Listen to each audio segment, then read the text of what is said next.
Science with Sudipta class को समस्त को स्वागत। आज आम कौन पढ़ा खाद्य किपरि हजम हुए। पूर्व क्लास रे आम कौन पढ़ी मनुष्यर पाकतंत्र गठन संपर्क में जानी। आज देखा से पाकतंत्र किपरि खाद्य हजम हो कौन पढ़ा पाचन क्रिया।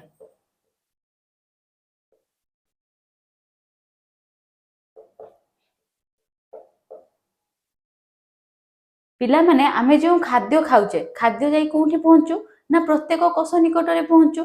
जो खाद्य ग्रहण करछे से खाद्य रे श्वेतसार रही, स्नेहसार रही, पुष्टिसार रही, विटामिन रही, जल रही, धातव लवण रही। ए समस्ते कौन पहुंचती कोष पाखे जाइए पहुंचती। तेणु प्रथम देख खाद्य रे कौन कौन रही।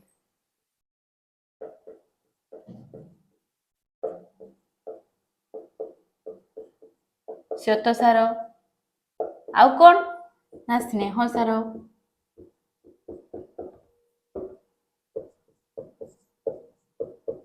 पुष्टिसार रही,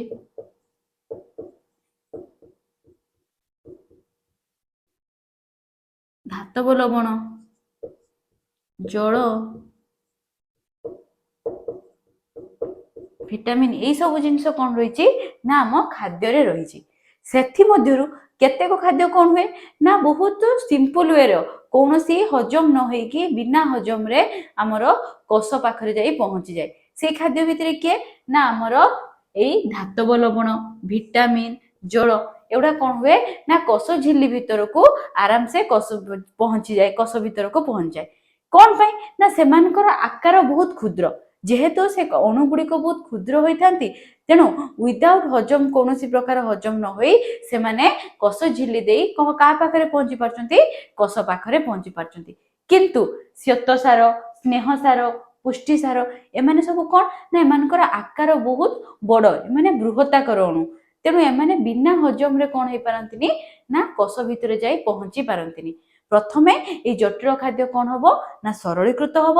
सरलीकृत किपरि हम ना विभिन्न प्रकार आमर एंजाइम माध्यम रे कौन हम परिपाक एंजाइम माध्यम रे एगुड़िक हजम हम एवं हजम हो सारा परे सरलीकृत हो सारा परे यह कोष निकट रे जाई पहुंचीबो। तेबे आमे लिखिदबा केउ केउ अणुगुड़िकर खाद्यर केउ केउ पार्टगुड़िकर आकार क्षुद्र होइथाय।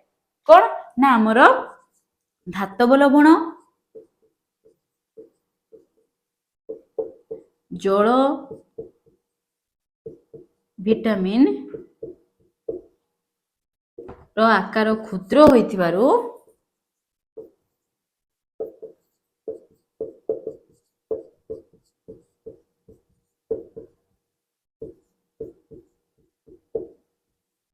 एगुड़िक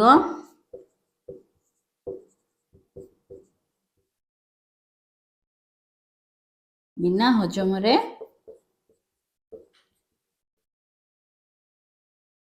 कोष झिल्ली दे कहा पाखरे पहुंचे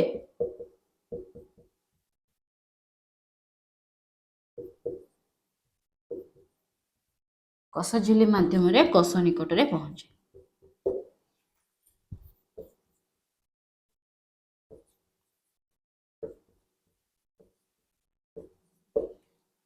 बुझी पारलो। तेबे केउ केउ खाद्य हजम क्रिया दरकार होजो ना आमर श्वेतसार, स्नेहसार, पुष्टिसार जतिय खाद्यर हजम हेबा आवश्यक होजो, जहा द्वारा ये सरलीकृत होला परे कोष झिल्ली माध्यम रे गति करि परिबो। लिखि दबा आमे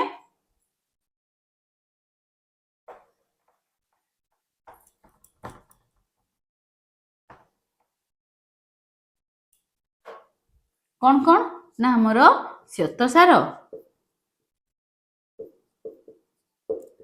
स्नेहसार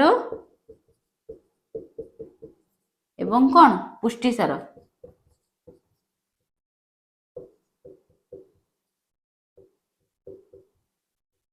जातीय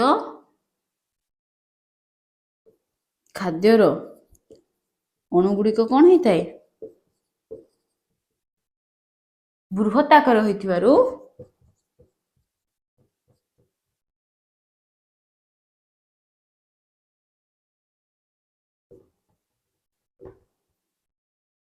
यहाँ सरलीकृत परे कौन हुए କଷ ନିକଟରେ ପହଞ୍ଚେ।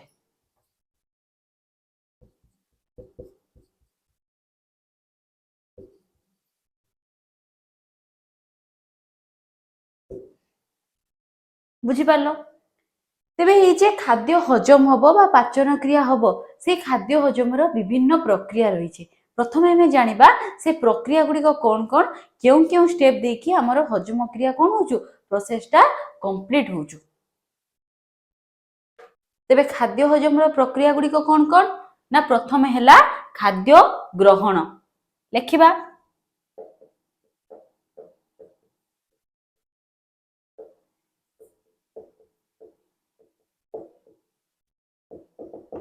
ପ୍ରଥମ କଣ ନା ଖାଦ୍ୟକୁ ଗ୍ରହଣ କରିବା।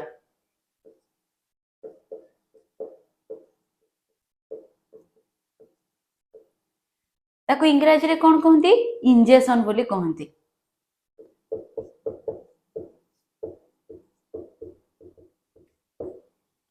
ତାପରେ କଣ ହବ ନା ଖାଦ୍ୟର ହଜମ ହବ। ତେଣୁ ସେକେଣ୍ଡ ଷ୍ଟେପ କଣ ହବ ନା ଖାଦ୍ୟ ହଜମ, ବା ତାକୁ ଆମେ କହିପାରିବା ପାକ କ୍ରିୟା ବୋଲି କହିପାରିବା।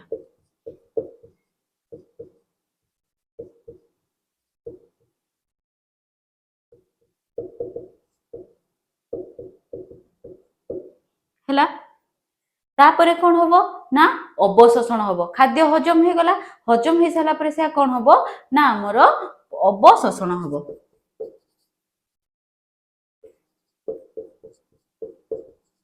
ବା ତାକୁ ଇଂରାଜୀରେ କଣ କହନ୍ତି, এবଜର୍ପସନ ବୋଲି କହନ୍ତି।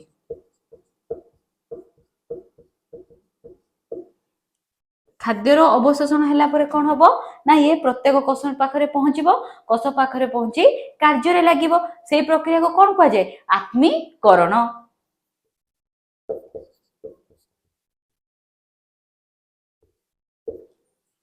ବା ତାକୁ ଇଂରାଜୀରେ କହନ୍ତି ଏସିମିଲେସନ। ପରିଶେଷରେ କଣ ହବ ନା ଖାଦ୍ୟ ଗ୍ରହଣ ପାଖରୁ ଆତ୍ମୀକରଣ ପର୍ଯ୍ୟନ୍ତ ସବୁ ଷ୍ଟେପ ସରିଲା ପରେ କିଛି ବର୍ଜ୍ୟବସ୍ତୁ ବାହାରିବ, ଯେଉଁ ଜିନିଷ ଆମ ବଡି ପାଇଁ ରିକ୍ୱାର୍ଡ ନଥିବ, ଦରକାର ନଥିବ। ତାକୁ କଣ କୁହାଯାଏ, ତା ମଳତ୍ୟାଗ କୁହାଯାଏ ବା ଏଜେସନ ବୋଲି କୁହାଯାଏ। ତେଣୁ ଲାଷ୍ଟ ଷ୍ଟେପ ହେଲା ମଳତ୍ୟାଗ।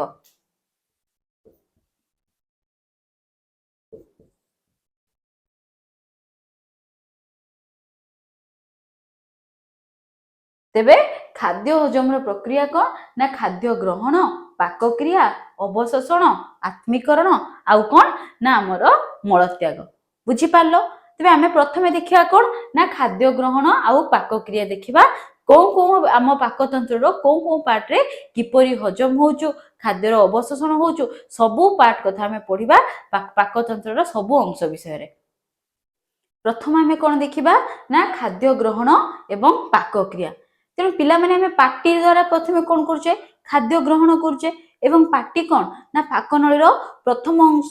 ପାକନଳୀ ଆମର କୋଉଠୁ ଷ୍ଟାର୍ଟ ହେଇଛି, ପାଟିରୁ ଷ୍ଟାର୍ଟ ହୋଇ ଆମର ମଳଦ୍ୱାର ପାଖରେ ଶେଷ ହେଇଛି। ତେଣୁ ଆମେ ପାଟି ଦ୍ୱାରା ପ୍ରଥମେ କଣ କଲେ, ଖାଦ୍ୟ ଗ୍ରହଣ କଲେ। ତେଣୁ ଫାଷ୍ଟ ପାର୍ଟ ପାକନଳୀର କଣ, ପାଟି। ପାଟିର ଆମର କୋଉ କାର୍ଯ୍ୟ ହଉଛୁ, ଖାଦ୍ୟ ଗ୍ରହଣ। ପାଟି ଦ୍ୱାରା ଆମେ ଖାଦ୍ୟ ଗ୍ରହଣ କଲେ।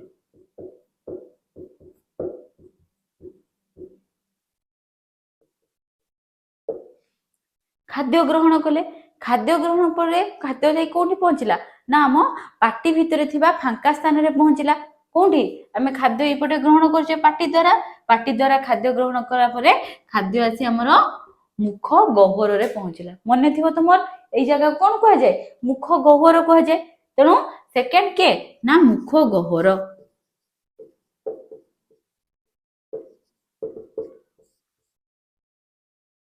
এইখানে কোন হুଏ না ଆମର ପାକ କ୍ରିୟାର ପ୍ରଥମ ଷ୍ଟେପ ଷ୍ଟାର୍ଟ ହେଇଯାଏ, ଯେ ଖାଦ୍ୟଟି ପ୍ରଥମେ ଖଣ୍ଡ ବିଖଣ୍ଡିତ ହୋଇଯାଏ। ଖାଦ୍ୟ ଆସି ପହଞ୍ଚିଲା କାହା ପାଖରେ, ମୁଖ ଗହ୍ୱର ଭିତରେ। ପାଟି ଭିତରେ ମୁଖ ଗହ୍ୱରରେ ଆମର କଣ ଅଛି, ଦାନ୍ତ ଅଛି। ସେଇ ଦାନ୍ତ ଏଇ ଜଟିଳ ଖାଦ୍ୟକୁ ଚର୍ବଣ କରିକି ଚୋବାଇକି କଣ କରେ, ଛୋଟ ଛୋଟ ଖଣ୍ଡରେ ପରିଣତ କରେ। ବୁଝିପାରିଲ? ଏବଂ ଛୋଟ ଖଣ୍ଡରେ ପରିଣତ କଲା। ଛୋଟ ଖଣ୍ଡରେ ପରିଣତ କଲା ପରେ ସେ କଣ ହୁଏ ନା ପାଟିରେ ଆମର କଣ ବାହାରେ, ଲାଳ ବାହାରେ। ସେଇ ଲାଳ ସହିତ ମିଶିଯାଏ। ତେଣୁ ପ୍ରଥମେ କଣ ହୁଏ ମୁଖ ଗହ୍ୱରରେ ନା ମୁଖ ଗହ୍ୱରରେ ଦାନ୍ତ ଦ୍ୱାରା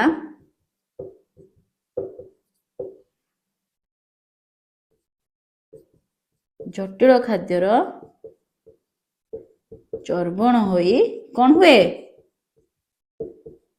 ଛୋଟ ଛୋଟ ଖଣ୍ଡରେ ପରିଣତ ହୁଏ।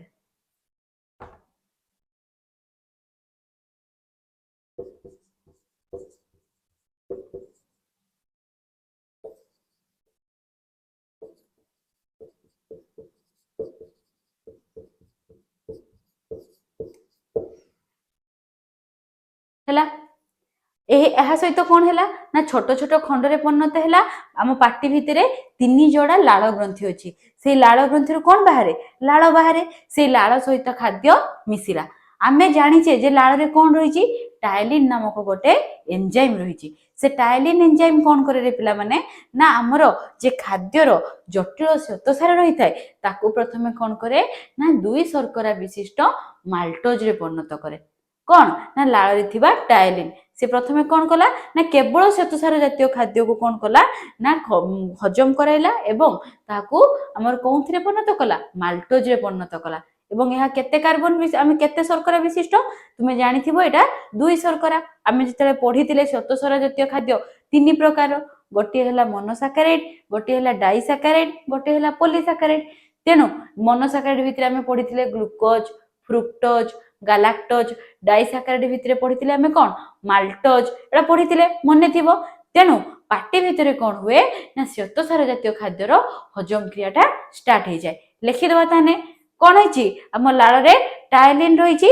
ଟାଇଲିନ ଆମର ଜଟିଳ ଶ୍ୱେତସାରକୁ ମାଲ୍ଟୋଜରେ ପରିଣତ କରୁଛୁ। ଲେଖ ଲାଳରେ ଥିବା ଟାଇଲିନ ଜଟିଳ ଶ୍ୱେତସାରକୁ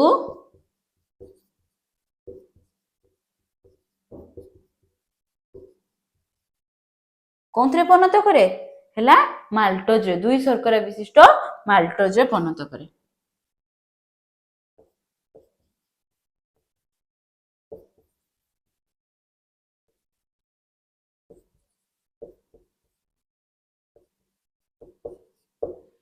ହେଲା ଲେଖିଦେଲ ଏତିକି ପଏଣ୍ଟ ସମସ୍ତେ ଲେଖିଦେଲ। ପ୍ରଥମେ ଆମେ ଲେଖିଛେ କଣ? ପାଟି। ପାଟି ପରେ ଆମେ ଲେଖିଲେ ମୁଖ ଗହ୍ୱର ବିଷୟରେ। ବର୍ତ୍ତମାନ ମୁଖ ଗହ୍ୱରରେ ଆମେ ତାକୁ ଇକ୍ୱେସନ ମାଧ୍ୟମରେ ସଜେଇବା ଯେ ଟାଇଲିନ କେମିତି କଣ କରୁଛୁ? ଜଟିଳ ଶ୍ୱେତସାରକୁ ମାଲ୍ଟୋଜରେ ପରିଣତ କରୁଛୁ। ତେବେ ଶ୍ୱେତସାର କଣ କେଉଁଥିରେ ପରିଣତ ହେଲା? ମାଲ୍ଟୋଜରେ ପରିଣତ ହେଲା।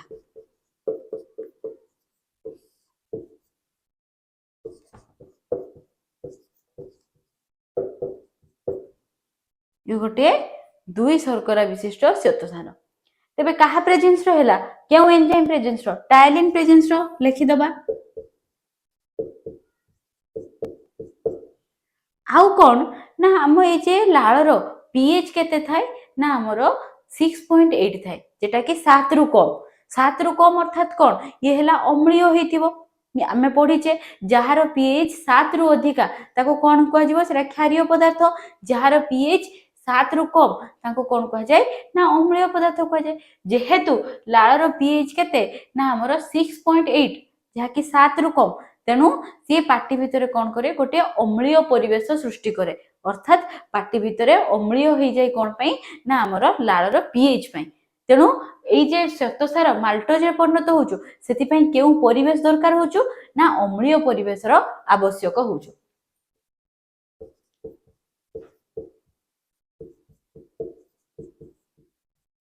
ଜାଣିଥାଉ ଯେ ଲାଳର ଏଟା ଲେଖିଥାଉ ଲାଳର pH କେତେ?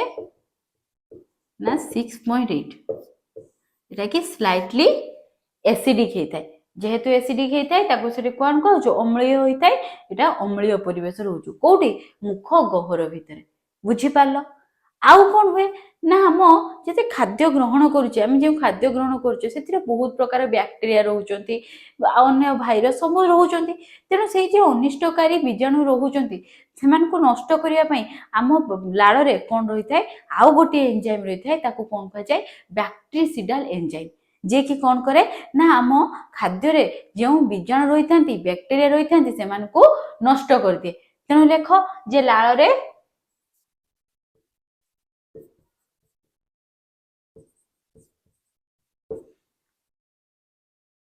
क्यों एंजाइम बैक्टेरिसिडाल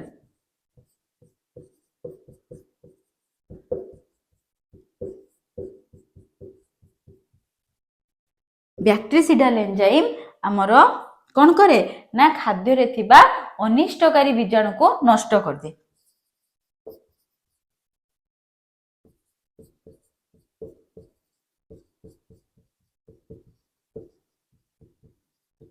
अनिष्टकारी बीजाणु बा बैक्टेरिया को नष्ट कर दे।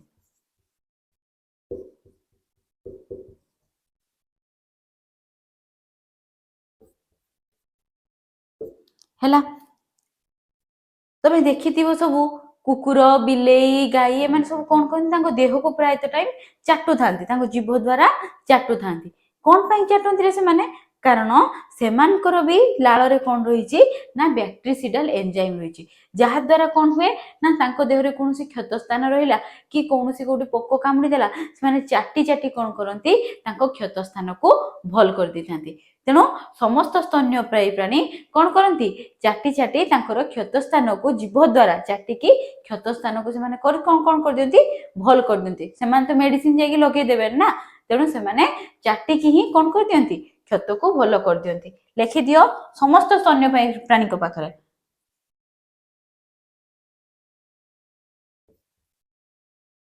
स्तन्य प्राणी माने जीभ द्वारा चाटी क्षत स्थान को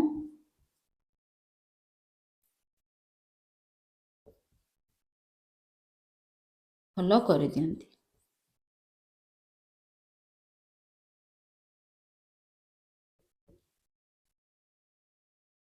तेबे एटा हला कोन ना मुख गहरर खाद्य किपरि हजम पाकक्रिया होउचु खाद्य किपरि हजम होउचु या परे खाद्य कोंठी पहुंचीबो ना ग्रासनळी पाखरे पहुंचीबो। एबे देखिया ग्रासनळी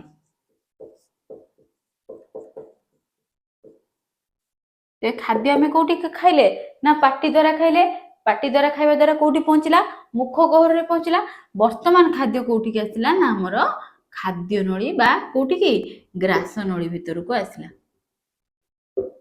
एटारे खाद्य कौंथरे परिणत होई थाए रे पिला माने ना खाद्य आमे जे पाटी रे चबेइचे छोट खंड रे परिणत करछे वर्तमान जटिल खाद्यटी नरम खाद्य पिंड रे परिणत होईची बा ताको आमे कहि परिबा फूड बोलस बोली कहि परिबा। अर्थात पाटी रु ही मुख गहर रु ही से कोन हेची ना नरम खाद्य पिंड रे परिणत होईची कारण चबेई की छोट खंड रे परिणत करछे।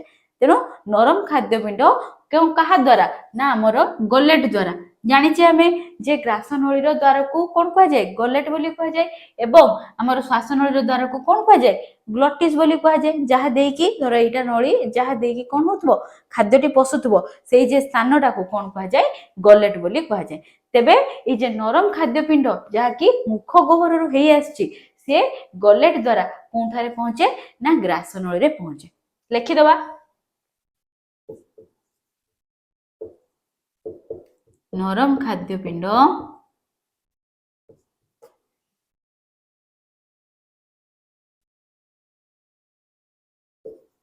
गलेट द्वारा ग्रासनळी भीतर को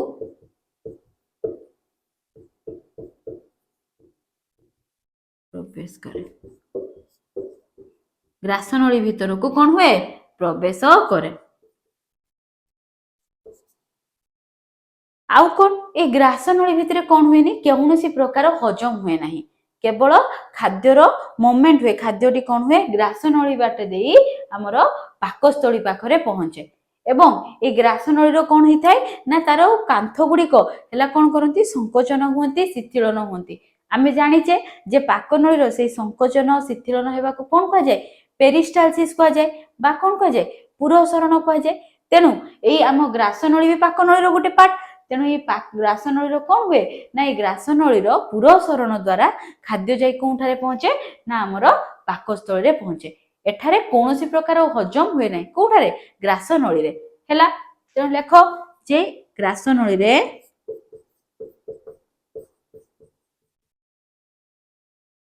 କୌଣସି ପ୍ରକାର ଖାଦ୍ୟର ହଜମ ହୁଏ ନାହିଁ। ଲେଖ, ଖାଦ୍ୟର ହଜମ ହୁଏ ନାହିଁ।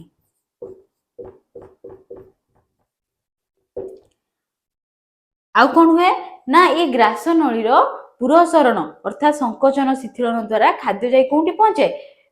ପାକସ୍ଥଳୀ ପାଖରେ ପହଞ୍ଚେ। ଲେଖ, ଖାଦ୍ୟ ନଳୀ ବା ଗ୍ରାସ ନଳୀ ପୁରସରଣ ଯୋଗୁ ଖାଦ୍ୟ ପାକସ୍ଥଳୀ ଠାରେ ପହଞ୍ଚେ।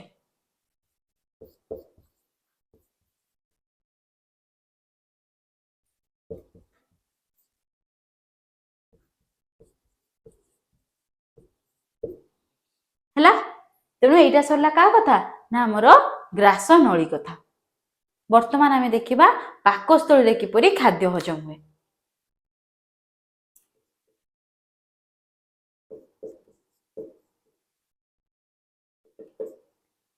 ତେବେ ଖାଦ୍ୟ ବର୍ତ୍ତମାନ ଗ୍ରାସ ନଳୀରୁ ଆସି କୋଉଠାରେ ପହଞ୍ଚି? ଆମର ପାକସ୍ଥଳୀରେ ଆସି ପହଞ୍ଚି। ପ୍ରଥମେ କଣ ହୁଏ ନା ପାକସ୍ଥଳୀର କାନ୍ଥରେ ଥିବା ଯେ ପେଶୀ ଗୁଡାକ ରହିଥାନ୍ତି ସେମାନଙ୍କର ସଂକୋଚନ ପ୍ରସାରଣ ହୁଏ। ଯାହା ଦ୍ୱାରା କଣ ହୁଏ ନା ଆମର ଯେ ନରମ ଖାଦ୍ୟପିଣ୍ଡ କୋଉଠୁ ଆସିଥିଲା? ନା ଆମର ଗ୍ରାସ ନଳୀରୁ ଆସିଥିଲା।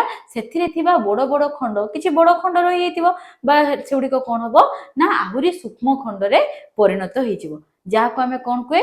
ଚାଇମ୍ ବୋଲି କୁହାଯାଏ। ଅର୍ଥାତ୍ ଖାଦ୍ୟ ହେଲା ପେଶୀ ଦ୍ୱାରା କଣ ହେଇଥିବା ଦରକାର? ସୂକ୍ଷ୍ମ ହୋଇସାରିଲା ପରେ ସେ କଣରେ ପରିଣତ ହୁଏ? ଚାଇମ୍ରେ ପରିଣତ ହୁଏ। ତେବେ ଲେଖିଦିଅ କଣ ନା ପାକସ୍ଥଳୀର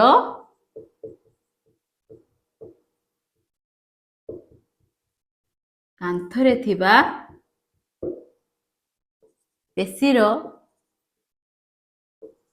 ସଂକୋଚନ ଏବଂ ଶିଥିଳନ ଦ୍ୱାରା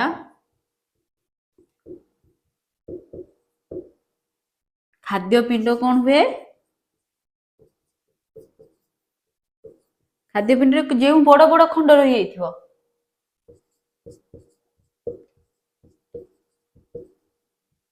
ବଡ ଖଣ୍ଡ ଗୁଡିକ ଅତି ସୂକ୍ଷ୍ମ ଖଣ୍ଡରେ ପରିଣତ ହୁଏ, ଅତି ଛୋଟ ଛୋଟ ଖଣ୍ଡରେ ପରିଣତ ହୁଏ। ସୂକ୍ଷ୍ମ ଖଣ୍ଡରେ ପରିଣତ ହୁଏ।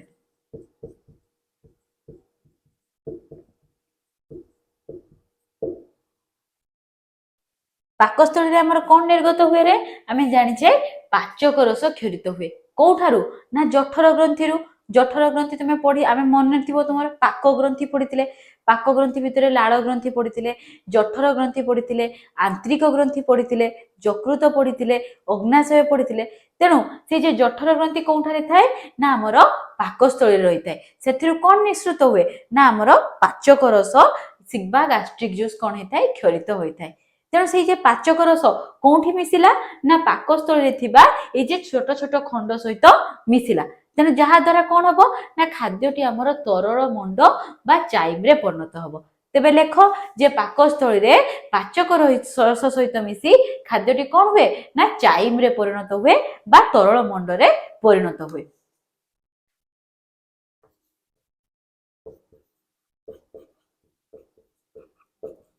ପାକସ୍ଥଳୀରେ ପାଚକ ରସ ସହିତ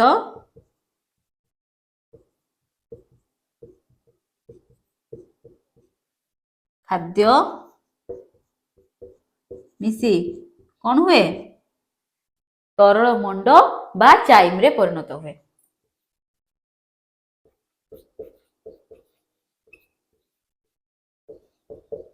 ବହୁତ ଇମ୍ପୋର୍ଟାଣ୍ଟ ଏ ଯେ ଚାଇମ୍, ତରଳ ମଣ୍ଡ ଏଗୁଡା ମନେ ରଖିବା ଦରକାର।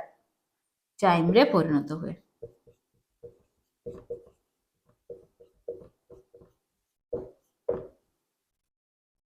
ହେଲା, ଆଉ ତମର ମନେ ଅଛି ନା ପିଲାମାନେ ଏଇ ଯେ ପାଚକ ରସରେ କଣ କଣ ଥିଲା? ନା ଆମର ଲବଣାମ୍ଳ ଥିଲା, ଯାହାକୁ କଣ କୁହାଯାଉଥିଲା? HCl ବା ହାଇଡ୍ରୋକ୍ଲୋରିକ ଏସିଡ। आउ कौन थिला ना दुई प्रकार एंजाइम थिला गोटे हैला पेप्सिन रहितिला आ गोटे कौन रहितिला ना हमर लाइपेज रहितिला तेबे लेखिबा तेबे आमर पाचक रसरे थिबा लवणाम्ल से कौन करे ना सी हैला आमर पाकस्थळीर परिवेश को अम्लीय कर दिए आमर जे लवणाम्ल बा HCl ता pH बहुत कम जहा कि हमें जति जानिबा एप्रोक्सीमेटली 1.2 तेणु ये पाकस्थली भीतर परिवेश को कौन कर दियो पूरा अम्लीय कर दबो जहा द्वारा कि सेथिरे जे कोनोसी बैक्टीरिया थिबे जहा भी थिबे से कौन होइजिबे ना नष्ट होइजिबे बुझी पारलो तेणु लेख जे आमर पाचक रसरे थिबा लवणाम्ल आमर पाकस्थलीर परिवेश को बा पाकमंड को कौन करे ना अम्लीय कर दिए जहा द्वारा सेथिरे थिबा जे कोनोसी बीजाणु कौन होई जांती ना नष्ट होई जांती लेख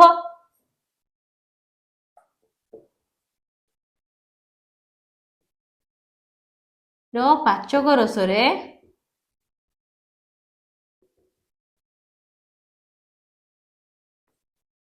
थिबा लवणाम्ल बात कौन सेटा हमर हाइड्रोक्लोरिक एसिड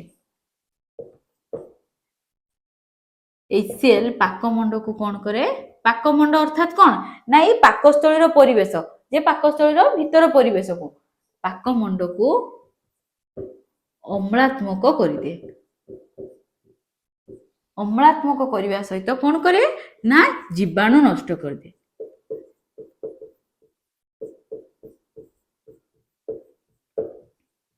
बीजाणु नष्ट कर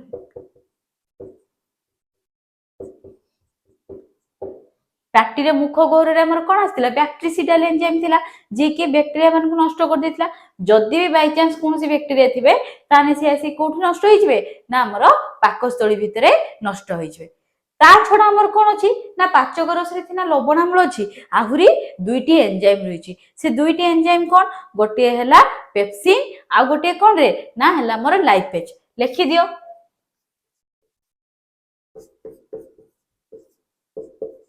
पाचक रसरे दुईटी एंजाइम रही थाए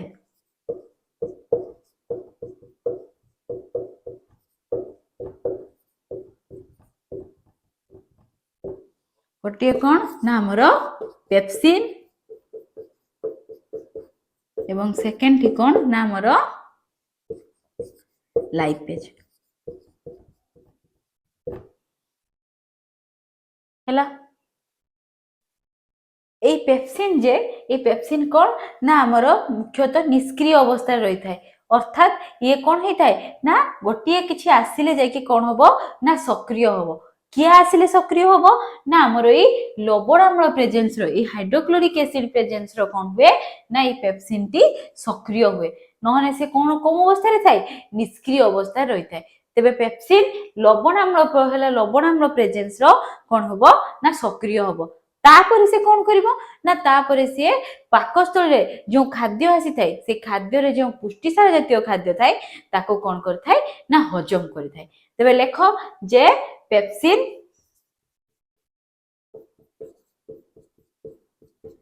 लवणाम्ल द्वारा कौन होई थाए सक्रिय होई थाए नहले कौन होई थाए निष्क्रिय अवस्था रही थाए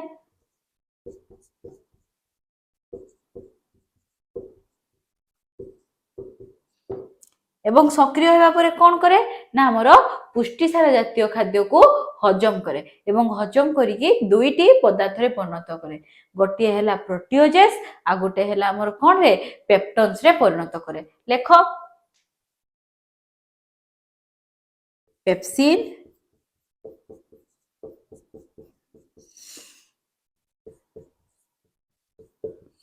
पुष्टिसार जातीय खाद्य को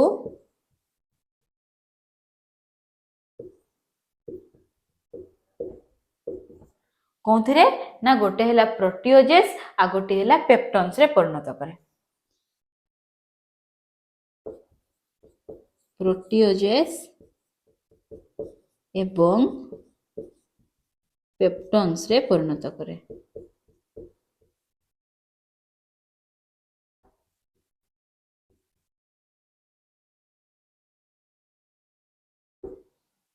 आमे जानिछे पुष्टिसार काहाकु नै तयारी एमिनो एसिड को नै तयारी एइभଳି ए जे प्रोटीएजेस पेप्टन्स एमाने मध्ये एमिनो एसिड को नै तयारी किंतु पुष्टिसार को लंबा नदी पुष्टिसार को जस्ट टिके पुष्टिसार बा प्रोटीन को हम खंड विखंडित कले जे छोट छोट खंड बाहरिबो सेगुडा हला प्रोटीएजेस पेप्टन्स बुझी पारलो तेनु सेगुडा कोउठी हजम होला ना हमर पाकस्थली रे हजम होला लिखि दबा हमें से इक्वेशन माध्यम रे लिखि दबा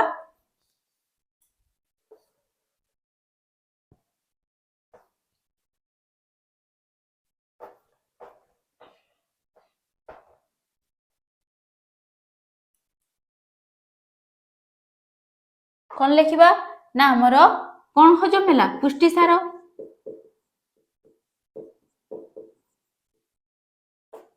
कहा प्रेजेंस रो हजम होला ना पेप्सिन प्रेजेंस रो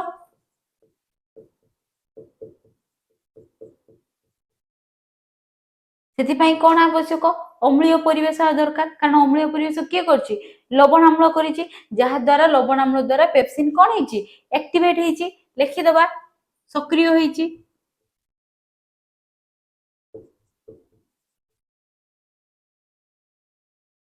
अम्लीय परिवेश कौन रे परिणत हैला गोटे हैला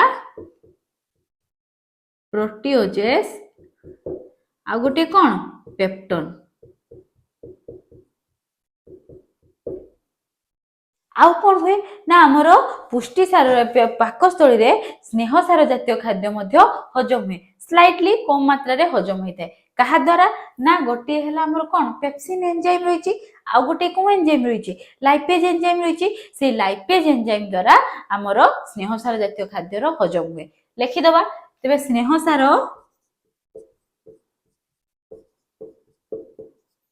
कहा प्रेजेंस रो लाइपेज कोथरे परिणत हैला ना हमर फैटी एसिड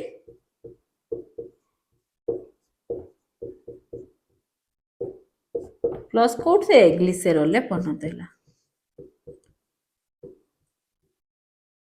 बुझी पारलो तेणु पाकस्थली रे हमर कोन हैला ना पुष्टिसार जातीय खाद्य रो हजम हैला एवं कोन स्नेहसार जातीय खाद्य रो हजम हैला वर्तमान खाद्य कोठी के आसीबो ना हमर पाकस्थली रु ग्रहणी भीतर को आसीबो बुझी पारलो आमे वर्तमान देखिबा खाद्य किपरि ग्रहणी ठारे हजम होउची ग्रहणी कोन ना हमर क्षुद्रांतर प्रथम अंश को कोन कह जाय ग्रहणी कह जाय जानि पारथुबो एटा हैला पाकस्थली पाकस्थली कहा भीतर को अपनीची ए जे स्थान को अपनीची एटा को कोन कह जाय हमर ग्रहणी बोली कह जाय जहा कि क्षुद्रांतर प्रथम अंश हैला तेणु आमे देखिबा कोन ना ग्रहणी रे किपरि खाद्य हजम होउची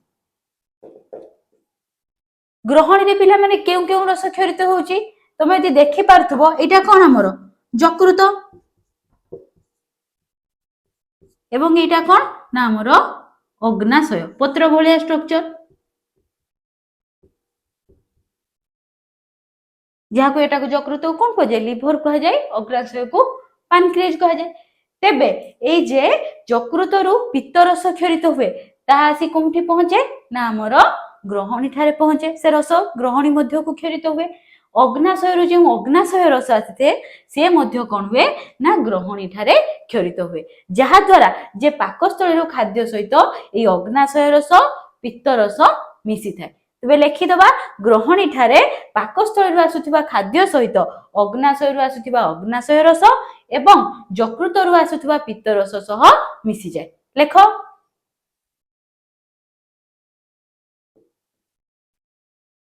ग्रहणी ठारे खाद्य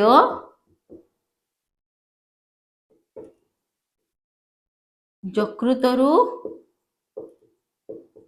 आसुथिबा कोन पित्त रस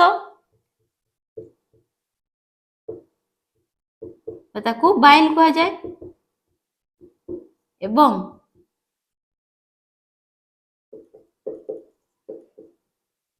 अग्नाशय रु आसुथिबा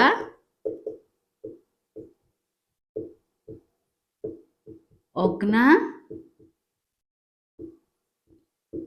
रस सह मिसे मिसी थाए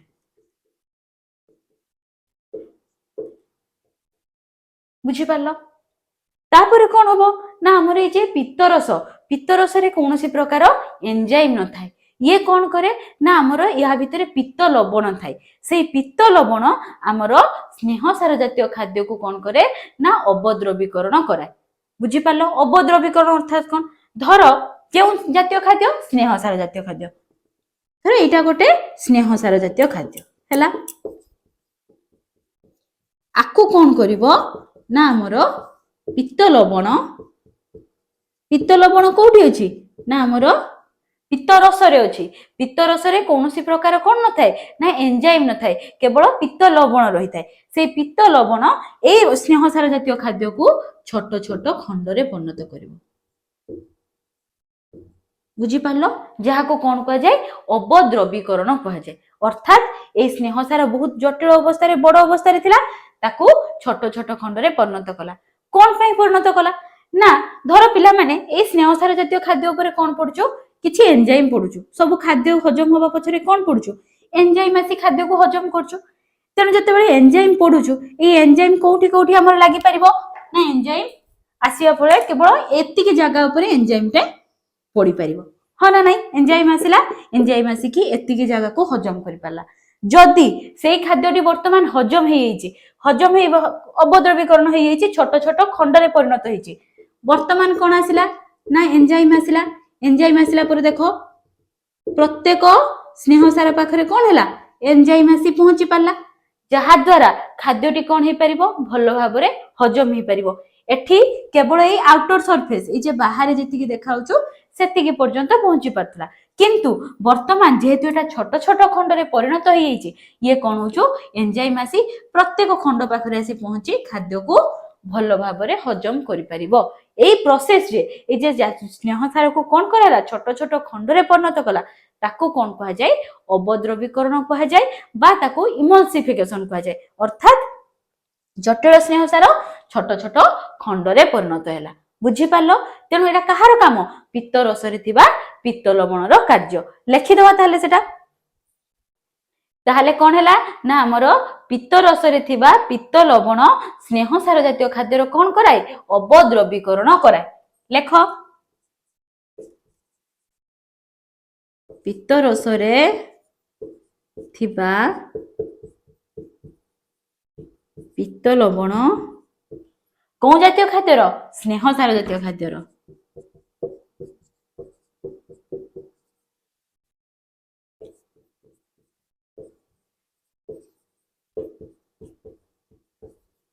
अवद्रवीकरण करे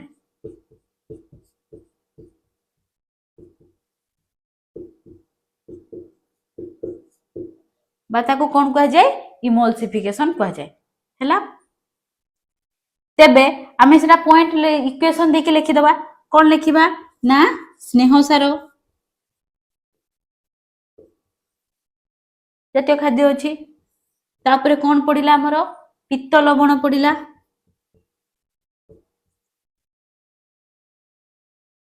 ताकू से प्रोसेस को हमें कोन कह जाए फास्ट लिखि दियो एटा कोन हैला अवद्रवीकृत स्नेह सार हैला ए प्रोसेस को हमें कोन कहे अवद्रवीकरण लिखि दवा ता तळे अवद्रवीकरण बा ताको कह जाए कोन इमल्सिफिकेशन दीटा जाको वर्ड मने रखिबो इमल्सिफिकेशन हैला बहुत इंपोर्टेंट दीटा जाको बहुत इंपोर्टेंट हैला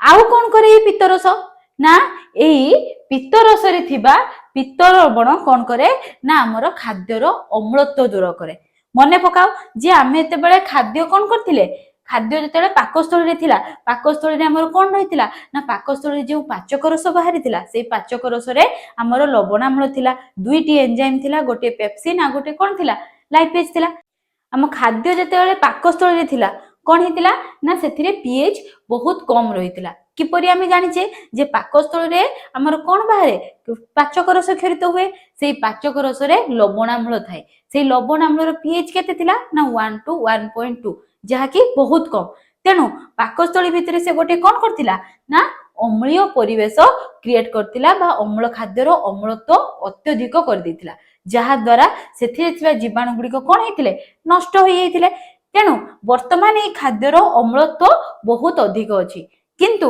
जेते बेले से खाद्य कोठी आसिला ना हमरो ग्रहणी पाखु आसिला ग्रहणी रे थिबा पित्तरस से खाद्यर कोन करे ना अम्लत्व को दूर करे एवं ताको नॉर्मल कर दे अम्लीय नुहे क्षारीय नुहे ताको नॉर्मल कर दे थाए तेबे लेखो से पॉइंट पित्त लवण कोन करे खाद्यर अम्लत्व दूर करे लेखिबा पित्त लवण खाद्यर अम्लत्व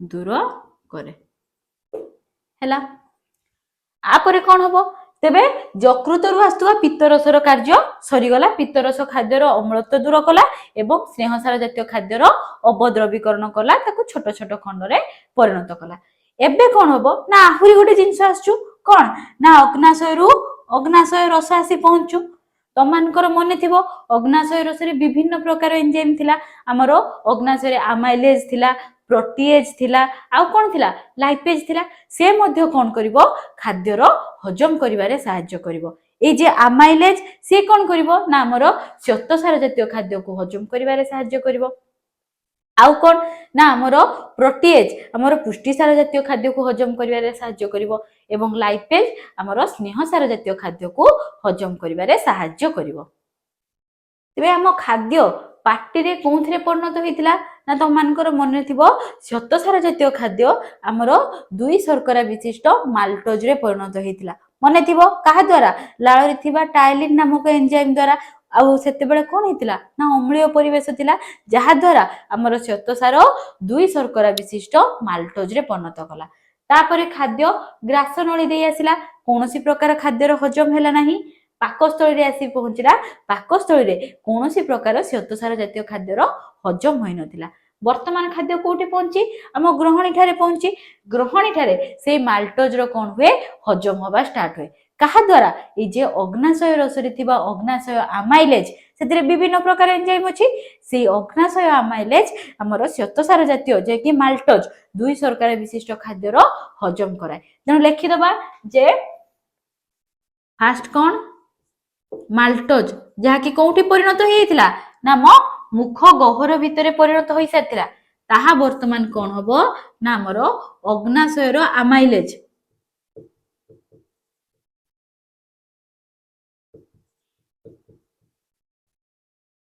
अग्नाशय अमाइलेज द्वारा कोन हबो ना ग्लूकोज रे परिणत हबो माल्टोज गोटे कोन 2 शर्करा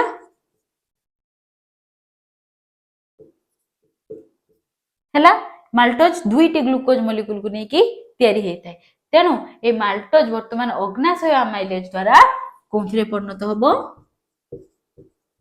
ग्लूकोज रे परिणत हबो बुझी पारलो तेनु एटाला फास्ट कथा जहा कि अग्नाशय रस द्वारा हैला सेकंड कोन हबो ना हमरो पाकस्थळी रे हमरो पुष्टिसार जातीय खाद्य कोनथरे परिणत हेतिला प्रोटीओजेस आउ पेप्टन्स रे परिणत हेतिला काहा द्वारा हमरो पेप्सिन नामक एंजाइम द्वारा हेतिला एबे कोन हबो ना ग्रहणी भितरे सेही प्रोटीओजेस पेप्टन्स ई जे अग्नाशय रो जे होला अग्नाशय रस रे जे प्रोटीएज एंजाइम अछि ता द्वारा हजम हबो एवं एमिनो एसिड रे परिणत हबो लेखि दबा कोन ना हमरो पाकस्थळ रे खाद्य प्रोटीओजेस पेप्टन्स रे परिणत हैला तेनु सेला लेखि दबा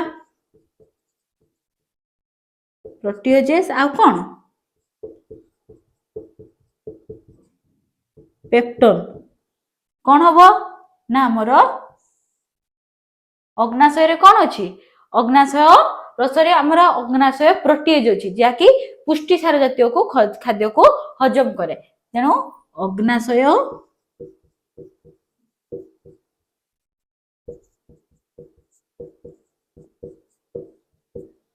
अग्नाशय प्रोटीएज सी कोन रे परिणत करिवो ना हमरो एमिनो एसिड रे परिणत करिवो लिखि दबा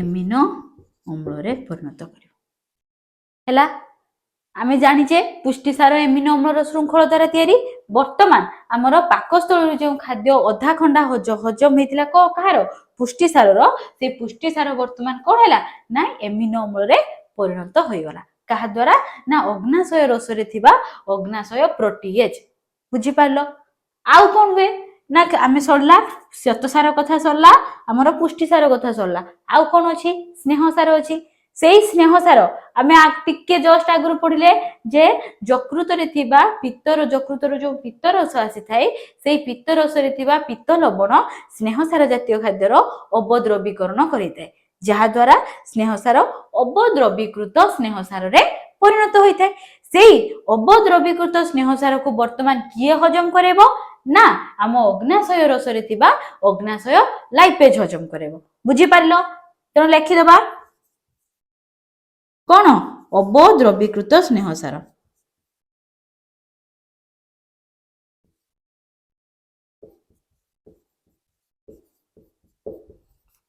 हैला किए हजम करिवो ना अग्नाशय रे जे लाइपेज अछि तेबे लेखि दबा अग्नाशय लाइपेज हैला कौन ने परिणत करिवो हमर फैटी एसिड प्लस कौन हमर ग्लिसेरॉल रे परिणत करिवो हैला तेबे आमे देखिले जे ग्रहणी ठारे यकृतरु आसुवा पित्तरस केवल स्नेहसार जातीय को अवद्रवीकृत कराइला आउ कौन हैला ना हमर अग्नाशय रु आसुवा अग्नाशय रस सेथिरे थिबा अमाइलेज ग्लूकोज को हजम करबे हैला हमर श्वेतसार जातीय खाद्य को ग्लूकोज रे परिणत कला पुष्टिसार जातीय खाद्य को एमिनो अम्ल रे परिणत कला ए जे अवद्रवीकृत स्नेहसार रु फैटी एसिड ग्लिसेरॉल रे परिणत हैला तेनु प्रायतः हजम प्रक्रिया ग्रहणी ठारे होइगला आउ किछि हजम प्रक्रिया रही थाए जहा कोंठी हबो ना हमरो जेजुनम आउ कोन हमरो इलियम रीजन रे हबो तापर खाद्य कोंठी पहुंचीबो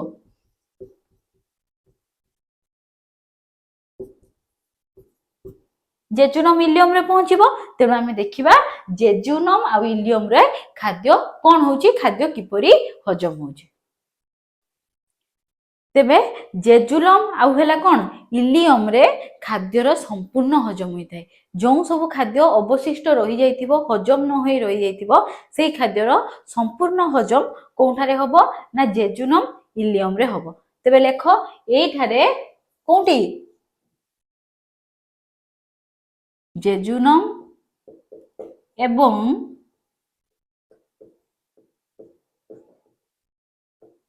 इलियम रे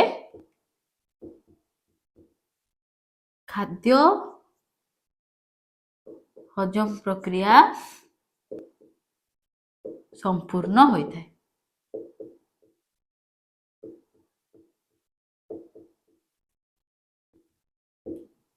किपरि हुए ना आमर ए जे जेजुनम इलियम रे कोन क्षरित हुए आंतरिक रस क्षरित हुए कोठी आंतरिक ग्रंथि तो मन थी जे आम ग्रंथि पढ़ी जी लाल ग्रंथि पढ़ी जठर ग्रंथि पढ़ी यकृत पढ़ी यकृत पर आम अग्नाशय पढ़ी परिशेष में कौन पढ़ी आंतरिक ग्रंथि पढ़ी से आंतरिक ग्रंथि कौन क्षरण हुए आंतरिक रस क्षरण हुए एवं से आंतरिक रस जो तीन प्रकार एंजाइम विभिन्न एंजाइम रही है से एंजाइम कौन करे ना अवशिष्ट खाद्य को कौन करे ना हजम कराई दे तेबे लेख आंतरिक रस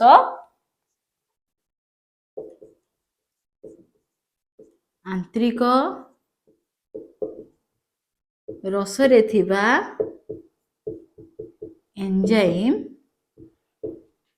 अवशिष्ट खाद्य को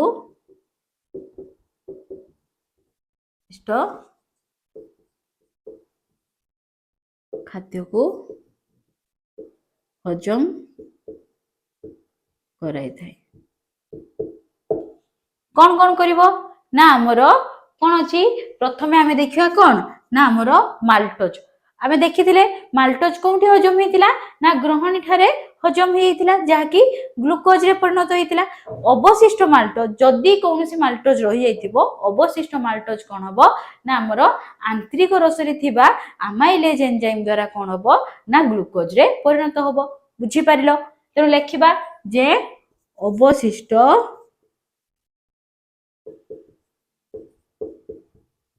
माल्टोज कौन अच्छी आमर आंतरिक रस रे थिबा एंजाइम कौन अमाइलेज आंतरिक अमाइलेज द्वारा कौन थे परिणत हबो ग्लूकोज रे परिणत हबो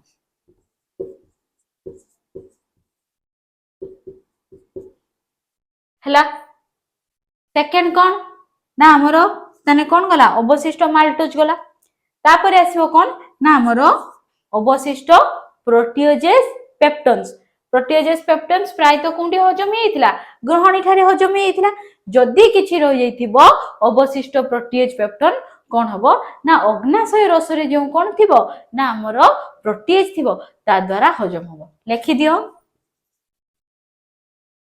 अवशिष्ट प्रोटीएज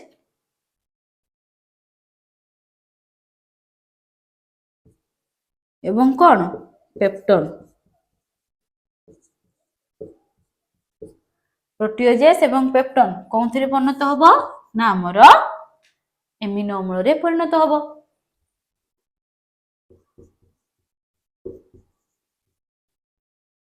कहा द्वारा आंतरिक रस रे जो कौन रही प्रोटीएज नामक एंजाइम रही बुझी पारलो एटा हला प्रोटीओजेस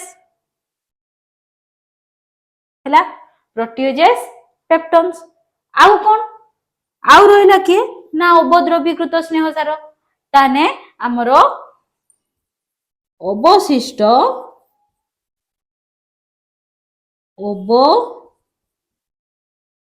द्रवीकृत स्नेह सार कहा द्वारा हमर आंतरिक रस रे थिबा कहा द्वारा रे लाइपेज द्वारा आंतरिक रस रे थिबा लाइपेज द्वारा दुईटी जिनस रे परिणत हुए गोटे हैला फैटी एसिड आ गोटे हैला कोन ग्लिसरॉल लिखि दबा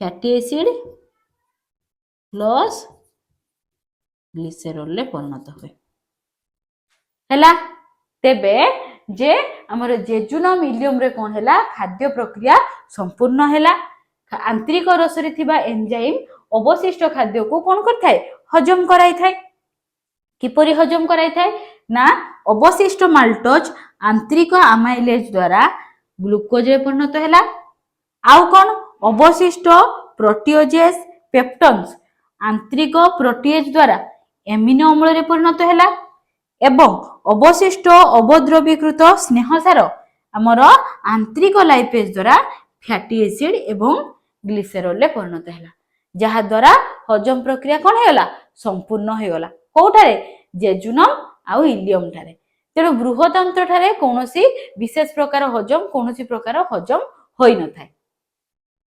बृहदंत्र रे पहुंचला बेलको खाद्य कोन हबो ना खाद्यर संपूर्ण हजम होई साथिबो खाद्य सरलीकृत होई कोन हबो फुल सरल खाद्य रे परिणत होई जाइतिबो जहा द्वारा से खाद्यर पुनश्च हजम हबा दरकार हेबो नाही तो लिखि दियो बृहदंत्र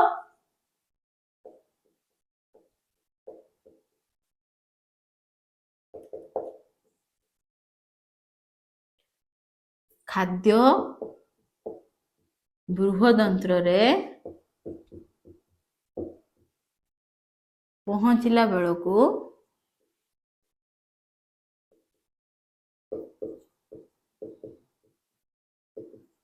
हजम होई सरलीकृत खाद्य रे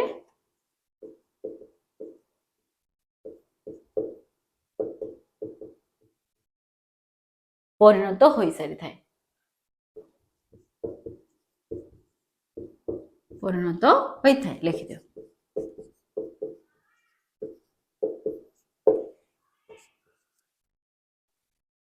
तेणु बृहदंत्र रे कौन सी प्रकार खाद्यर हजम हुए नहीं। देखि दियो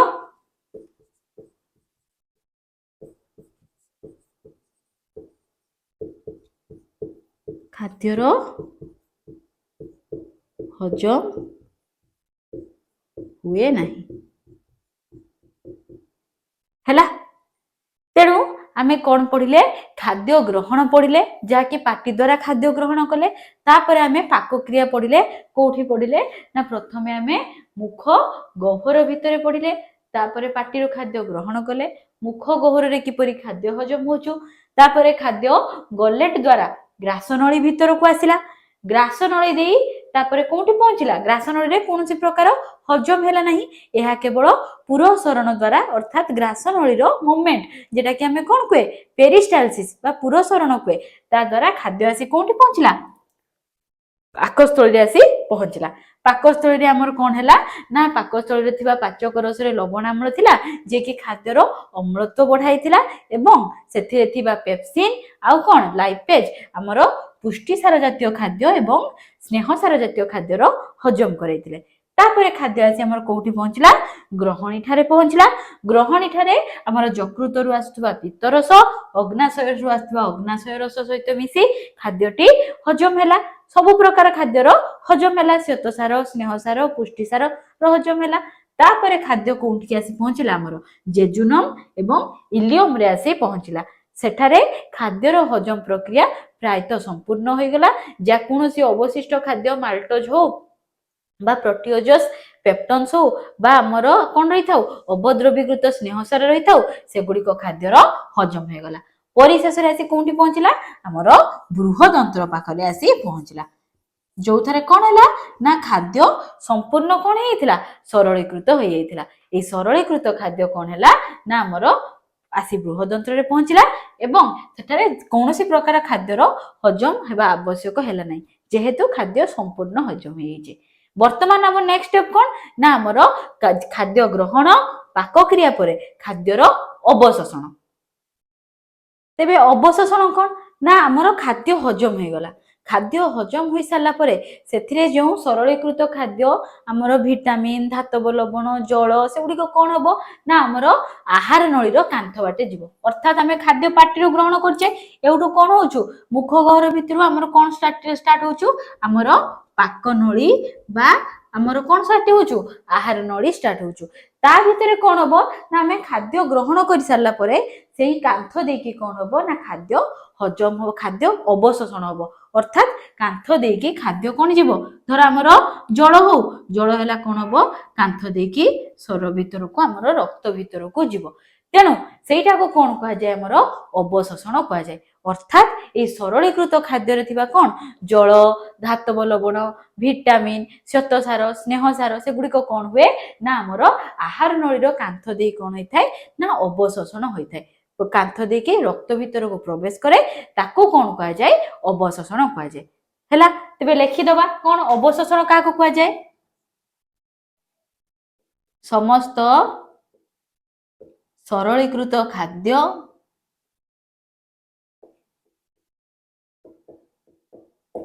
कौन श्वेतसार स्नेहसार पुष्टिसार से सरलीकृत हो सारी विटामिन धातव लवण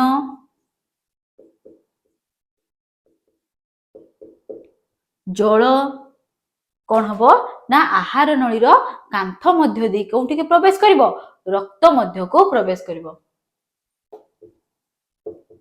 आहार नळीर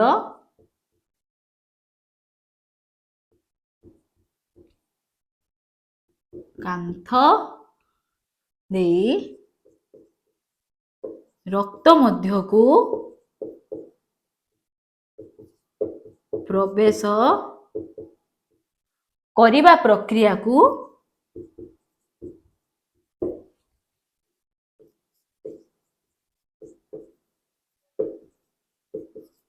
कौन कहा जाए अवशोषण बा एब्जॉर्प्शन कहा जाए अवशोषण कहा जाए।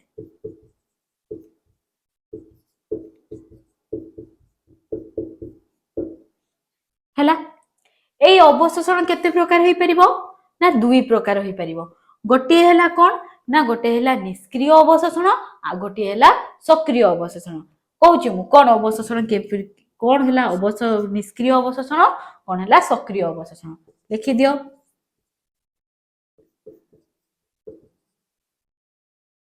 गोटे है निष्क्रिय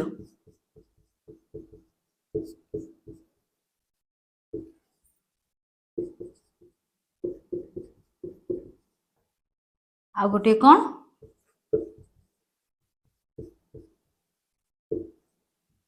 सक्रिय अवशोषण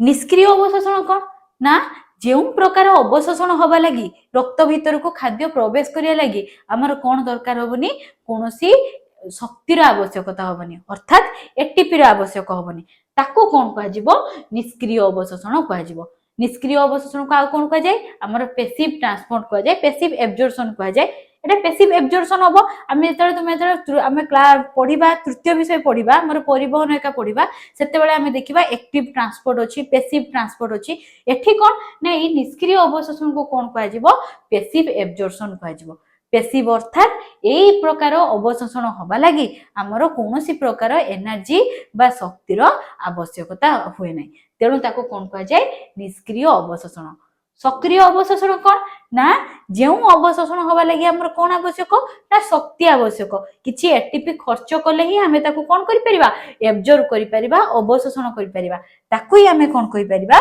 सक्रिय नारु निष्क्रिय माने दरकार नहीं सक्रिय माने बहुत एक्टिव जेति पई कौन दरकार हमर एटीपी आवश्यक हुए लिखि दियो निष्क्रिय अवशोषण रे जानि थौ एटा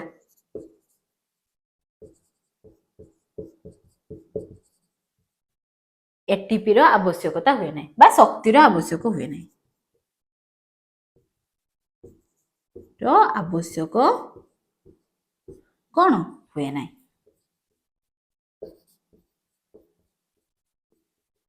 हैला सक्रिय अवशोषण रे कौन हबो ना हमरो शक्तिर आवश्यक हबो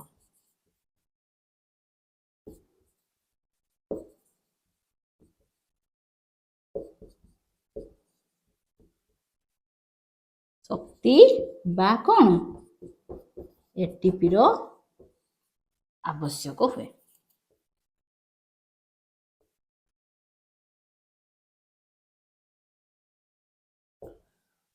हैला बुझी पारलो तेबे अवशोषण का कह जाए अवशोषण दुई प्रकार गोटे है निष्क्रिय अवशोषण आ गोटे है सक्रिय अवशोषण वर्तमान आम देखा पाटी पाखरु आमर मलद्वार पर्यंत कोठी कि प्रकार खाद्यर कौन हो अवशोषण हो प्रथमे आम देखा मुख गहर रे किपरि कौ जातीय पदार्थर अवशोषण घटुची लेख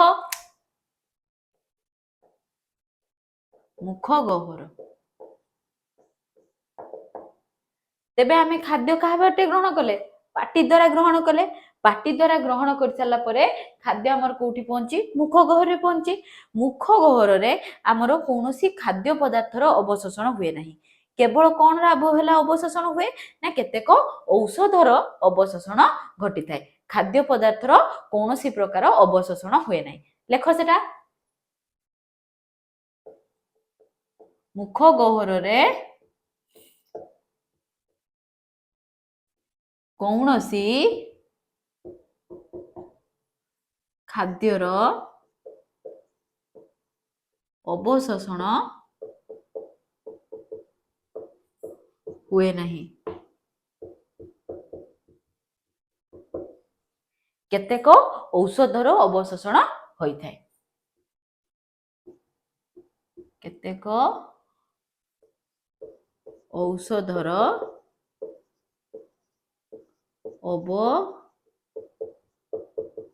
अवशोषण होई थाए क्लियर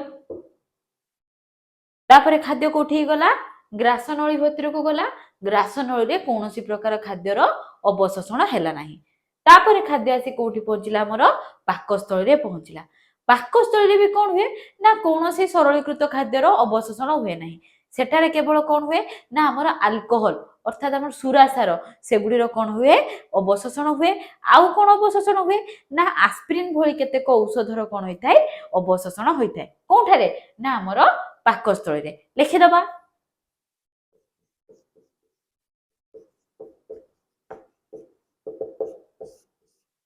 एठारे कहार ना आस्पिरिन भली भली केतेक औषधर आउ कौन ना सुरासार अर्थात अल्कोहल रो कौन होता है अवशोषण होता है। लेख आस्पिरिन भली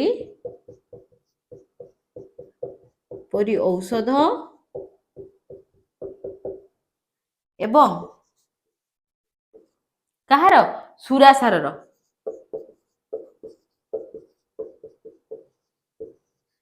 अवशोषण होता है।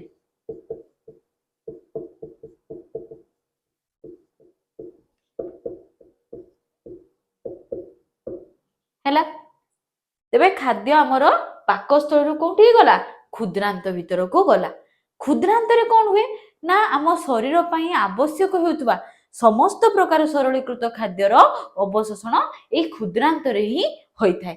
आउ कौन ना आमर ग्रहणी पाखरु क्षुद्रांत रे कौन अछि ना ग्रहणी रहिछि आउ कौन रहिछि जेजुनम इलियम तेर समस्त पार्ट रे कौन हुए ना खाद्यर अवशोषण होइथाय सब प्रकार खाद्यर। तेबे लेख क्षुद्रांत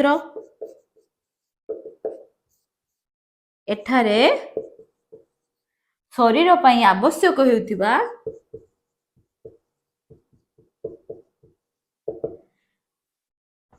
आवश्यक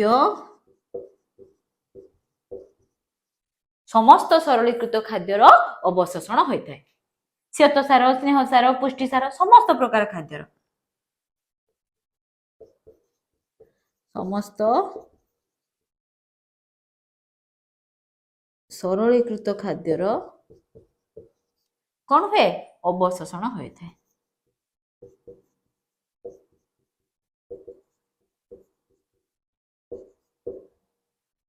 हैला आपर कौन ना खाद्य आसी हमर कोठी पहुंचला बृहदंत्र रे पहुंचला। बृहदंत्र रे कौन अवशोषण हुए ना जल आउ इलेक्ट्रोलाइट। इलेक्ट्रोलाइट अर्थात मु कौन कहमी ना आयन जहाँकि धर आम कहवा sodium ion potassium ion chloride ion bicarbonate ion यही सब आयन गुड़िक होउचंदी कौन ना गोटे गोटे इलेक्ट्रोलाइट। एमाने बॉडी रे कौन दरकार निहाती भाव आवश्यक। धर आमको मशा कामुचु आम जानूचे कि परा ना आम नर्व इम्पल्स द्वारा जानी पारुचे से ता लगी हमर कौन दरकार होचु तमे आगो गले पढ़िबो जे हमर सोडियम आयन दरकार पोटासियम आयन दरकार जहा द्वारा आमे कोनोसी इम्पल्स जहा आसुचु बाह्य उद्दीपना आसुचु आमे ताको जानी पारुचे। तेबे ए बृहदंत्र रे खाद्यर कौन ग्रहण होचु ना जल एवं इलेक्ट्रोलाइट रो अवशोषण घटुचु। लेख बृहदंत्र एठारे खाद्य रे थिबा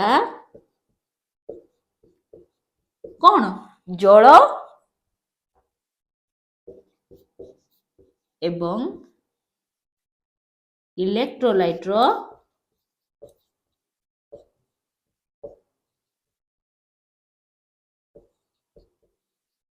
अवशोषण हुए।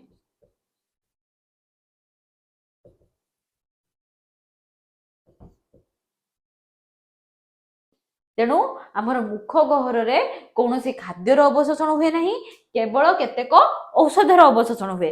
पाकस्थली रे कौन हुए ना केतेक औषध जेपरी आस्पिरिन भली केतेक औषधर कौन होता है अवशोषण होता है। आउ कहार अवशोषण हुए सुरासार अवशोषण हुए।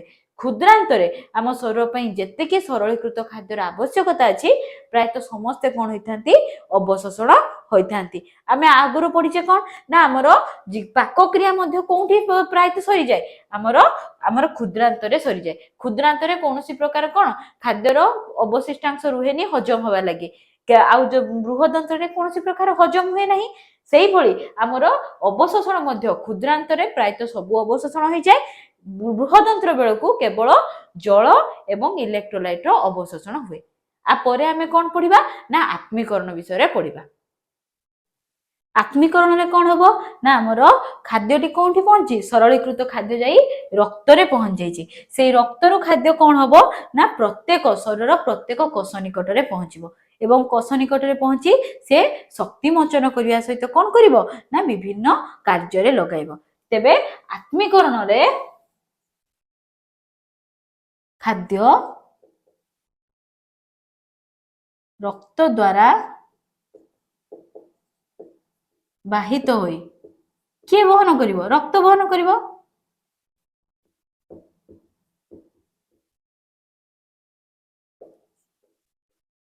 ପ୍ରତ୍ୟେକ କୋଷ ନିକଟରେ ପହଞ୍ଚେ ଏବଂ ସେଠାରେ କଣ ହୁଏ? ଶକ୍ତି ମୋଚନ ହେବା ସହିତ ସେଇ ଖାଦ୍ୟରୁ ଶକ୍ତି ନିର୍ଗତ ହେବା ସହିତ ବିଭିନ୍ନ କାର୍ଯ୍ୟରେ ଲାଗେ ଏବଂ ସେଠାରେ ଶକ୍ତି ମୋଚନ ସହିତ ବିଭିନ୍ନ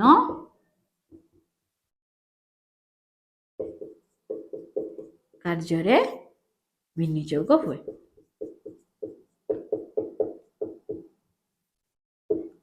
ତାକୁ ଆମେ କଣ କହିବା ନା ଆତ୍ମୀକରଣ କହିବା।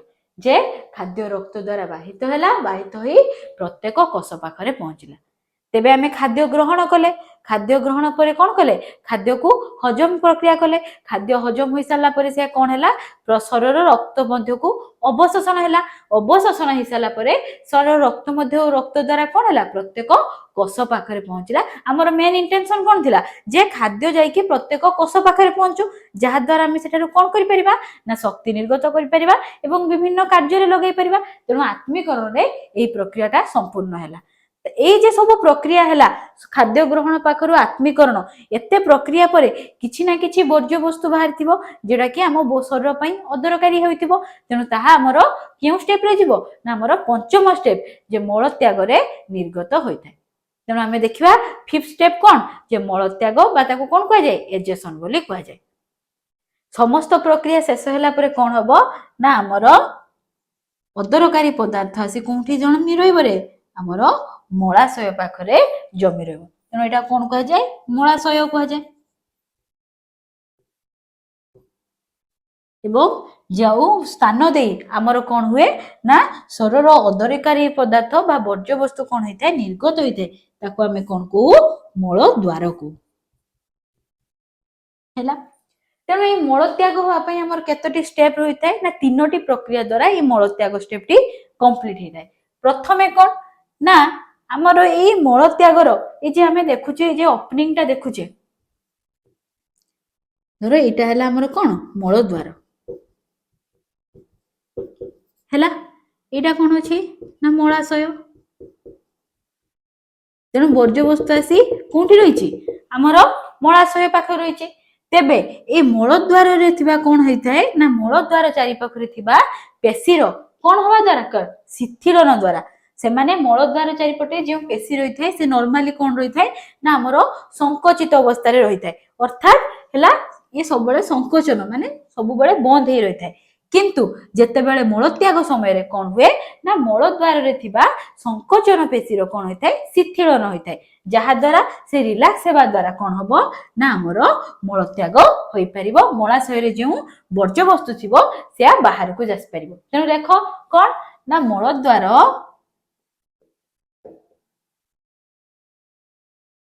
ଚାରିପଟେ ଥିବା କେଉଁ ମାଂସପେଶୀ ନା ଆମର ସଂକୋଚନ ପେଶୀ, କାରଣ ନର୍ମାଲି ସେ ସବୁବେଳେ ସଂକୁଚିତ ଅବସ୍ଥାରେ ରହିଥାଏ। ସଂକୋଚନ ପେଶୀର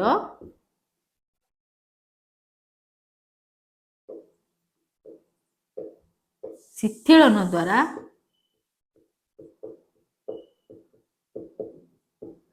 କଣ ହୁଏ ନା ମଳତ୍ୟାଗ ହୋଇଥାଏ।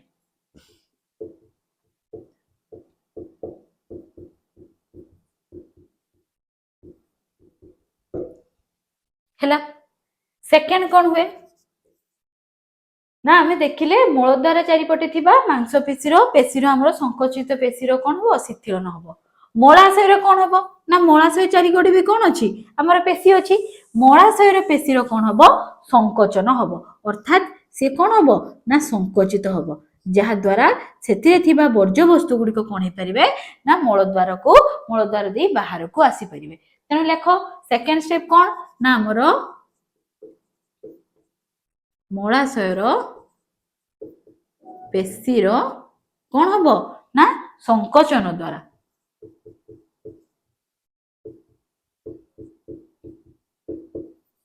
संकोचन द्वारा वर्ज्यवस्तु कौटी आसता है मलद्वार द्वारा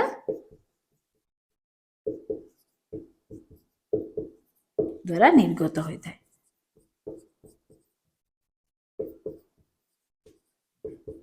हैला थर्ड रे कौन हुए ना आमर ये जे मध्य छदा आउ कौन हुए ना आम मध्य छदा तले कौन रही उदर गहर रही से उदर गहर पेशीर संकोचन हुए मन थी तुम जे बॉडी को दुईटी गहर रे परिणत करतुला दुईटी खंड रे परिणत करतुला ताको कौन कहउथिले मध्य छदा ऊपर को कौन कह जाए बक्ष गहर तल को कौन कह जाए उदर गहर से उदर गहर रे कौन रही पेशी रही जहाँ को हमें कौन कहउथिले उदर पेशी हमें कहि परिबा ए उदर गहर पेशी एटा हैला तेणु मध्य छदा एवं उदर पेशीर संकोचन हुए एवं यही प्रक्रिया समय रे आमे आम श्वास को किछि समय पई कोन करू रेस्ट दो अर्थात विराम दो ताको कोन कह जिवो श्वास विराम बोले कह जिवो हैला तेणु मध्य छदा उदर पेशीर संकोचन सहित सामयिक श्वास विराम अर्थात निश्वास प्रश्वास को हमें कोन करछे किछि समय पई होल्ड करी रख दोचे किछि भी करूने तेणु जहाँ द्वारा कौन होचु ना आमर मलाशय उपरे गोटे प्रेशर पड़ुचु जहाँ द्वारा मलाशय थिबा वर्ज्य वस्तु सहजरे निर्गत होई पारछु बुझी पारलो तेणु कहार संकोचन होचु आमर मध्य छदा वो उदर पेशीर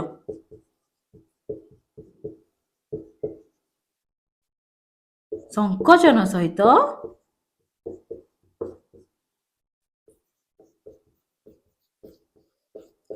सामयिक माने किछि समय पई श्वास विराम